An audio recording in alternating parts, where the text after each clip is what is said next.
बिस्मिल्लाहिर्रहमानिर्रहीम। अस्सलाम वालेकुम, दिस इज़ उमर। तो आज की वीडियो शुरू करने से पहले मैं थोड़ी सी बात करना चाहता हूँ करंट इशू के हवाले से। करंट इशू जो कराची में कल रात को पेश आया दहशत गर्दी का, उससे कुछ दिन पहले ऐसा ही एक इंसिडेंट पेशावर में भी पेश आया था पुलिस वालों के साथ, जो एक बॉम्ब ब्लास्ट हुआ था जिसमें काफ़ी पुलिस वाले शहीद हुए थे। मस्जिद में बॉम्ब ब्लास्ट हुआ था।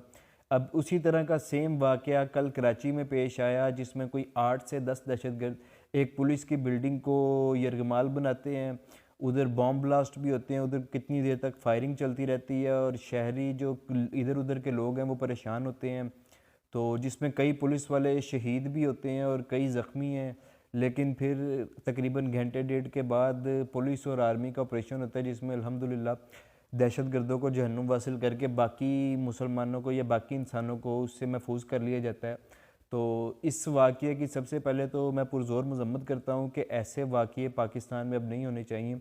दहशत गर्दी तो पाकिस्तान में बिल्कुल ख़त्म हो गई थी, लेकिन अब ये दोबारा शुरू हो रही है। इसको जितनी कोशिश कर सकते उतनी कोशिश करके इसको रोका जाना चाहिए ताकि ऐसे वाक़यात दोबारा ना हों।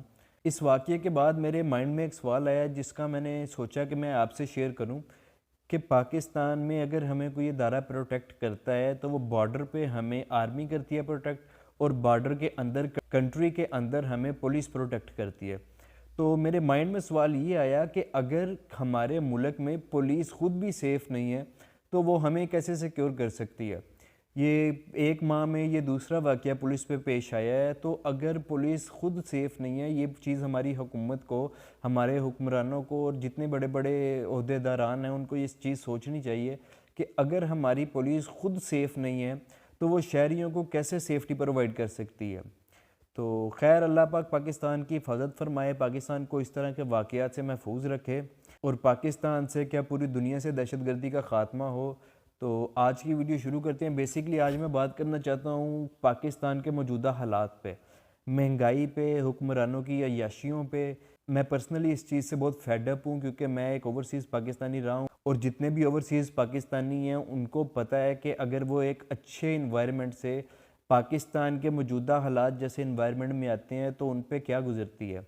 तो अपॉर्चुनिटीज़ पाकिस्तान में बिल्कुल भी नहीं है। बिज़नेस कोई कर रहा है, अगर उसने इन्वेस्टमेंट की है तो उसको बिल्कुल उसकी आउटपुट कोई नहीं मिलती, बल्कि वो अपना बिज़नेस इन्वेस्टमेंट करके वो बिल्कुल टेंशन में है वो कि उसने पैसे भी लगाए हुए हैं, डेली वो उसको ऊपर ख़र्चा भी पड़ रहा है और उसकी इनकम कोई नहीं है। उसकी वजह पाकिस्तान में होने वाली महंगाई है। पिछले तकरीबन 7-8 माह से जब से हुकूमत चेंज हुई है, मैं किसी पार्टी की हिमायत नहीं करने बैठा इधर। मैं बेसिकली इधर बात कर रहा हूँ अपने दिल से, जो मैंने अपने दिल में सोचा या मैं जो फ़ील कर रहा हूँ आजकल। तो मैं चाहता था मैं उस हवाले से थोड़ा सा डिस्कस करूँ, थोड़ा सा आपको बताऊँ कि मैं क्या फ़ील कर रहा हूँ। एक ओवरसीज़ पाकिस्तानी या कोई भी यूथ जो मेरी एज में है वो क्या फ़ील कर रहे हैं। हर चीज़ पे इतनी ज़्यादा महंगाई कर दी गई है, लेकिन सारा का सारा बोझ अवाम पे ऐसे डाला जा रहा है जैसे दूसरे मुल्कों से कर्ज़े अवाम ने लिए, ना कि हुक्मरानों ने।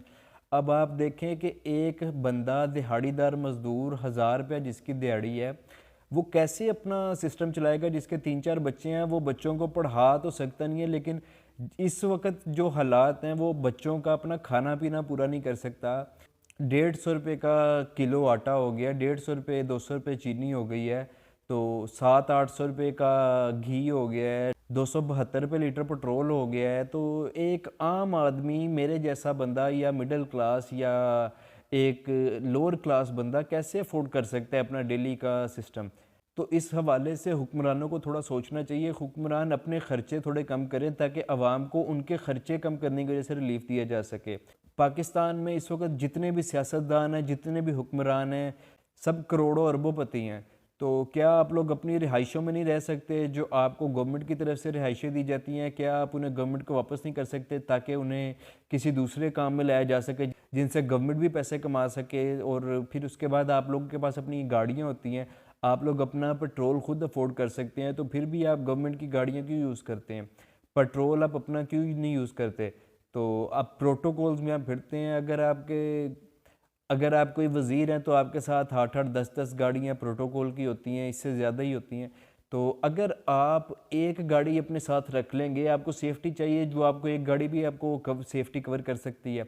तो अगर आप अपने साथ में जो आपके 8-10 गाड़ियाँ चल रही हैं, अगर आप उनमें से 7 गाड़ियाँ रोक दें تو ان کے پیٹرول سے کوئی بچت ہوگی. تو آپ لوگ جو فورن ٹورز کرتے ہیں، پرائم منسٹر کے علاوہ کوئی بھی عہدے دار، بے شک وہ کوئی وزیر ہے، بے شک گورنر ہے، جو بھی ہے، اگر آپ کو اپنے ملک کے حالات دیکھنے چاہیے. اگر آپ کو پتہ ہے کہ آپ کا ملک اس وقت بالکل بینکرپٹ ہو چکا ہے، تو آپ کو چاہیے کہ اگر آپ کسی دوسرے ملک سے امداد مانگنے جا رہے ہیں یا اپنے پرسنل آپ ٹور کے لیے جا رہے ہیں، تو آپ کم از کم کمرشل فلائٹ یوز کریں. آپ پرائیویٹ جیٹ لے کے جاتے ہیں جس میں آپ کے ساتھ 30 40 بندے ہوتے ہیں، پاکستان کے خرچوں پہ آپ لوگ عیاشی کرتے ہیں، اور عوام بیچاری پیس رہی ہے. ہمیں تو کچھ سمجھ نہیں آ رہی کہ پاکستان کے کیا حالات ہوں گے.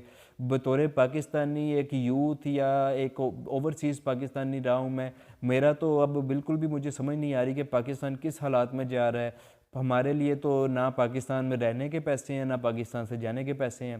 تو برائے مہربانی آپ لوگ خود بھی تھوڑا غور کریں اس حوالے سے. ہم تو بہت فیڈ اپ ہو چکے ہیں. میں کسی پارٹی کو سپورٹ نہیں کر رہا، لیکن میں ایک پاکستانی ہونے کی حیثیت سے اپنا پوائنٹ آف ویو دے رہا ہوں کہ میں اس وقت کیا سوچ رہا ہوں یا میں کیا فیل کر رہا ہوں. تو کائنڈلی اگر آپ میں سے کوئی بھی میری بات سن رہا ہے تو آپ اس بات کو تھوڑا سا سوچیں اور آپ ایک دفعہ دیکھیں کہ ایک غریب بندہ کیسے اپنا کھانا پینا پورا کر رہا ہے، کیسے وہ اپنے بچوں کو پال رہا ہے. اگر اس کو اپنے بچوں کی بیماری کے لیے ہاسپٹل جانا پڑ جائے تو وہ ایک دفعہ سوچنے لگ جاتا ہے کہ اگر میں ہاسپٹل جاؤں گا تو میں ادھر جا کے خرچہ کیسے پورا کروں گا. تو یہی باتیں آج میں کرنا چاہتا تھا. تو اگر آپ کو لگا ہو کہ میں نے جو باتیں کی ہیں ان باتوں میں کسی حد تک کوئی سچائی ہے، ان باتوں کو اگر کوئی ہمارے حکمران دیکھیں، اگر ان باتوں کو فیل کریں، تو شاید پاکستان کی حالت پہلے سے کچھ بہتر ہو سکتی ہے. تو آپ میرے چینل کو سبسکرائب کریں، ویڈیو کو زیادہ سے زیادہ شیئر کریں تاکہ یہ ویڈیو ہمارے سیاستدانوں تک، ہمارے حکمرانوں تک، اور جتنے بھی اعلیٰ عہدوں پہ بیٹھے لوگ ہیں وہ یہ باتیں سنیں اور وہ دیکھیں کہ ہم لوگ غریب طبقہ کیسے زندگی گزار رہے. تو تھینک یو سو مچ. اللہ حافظ.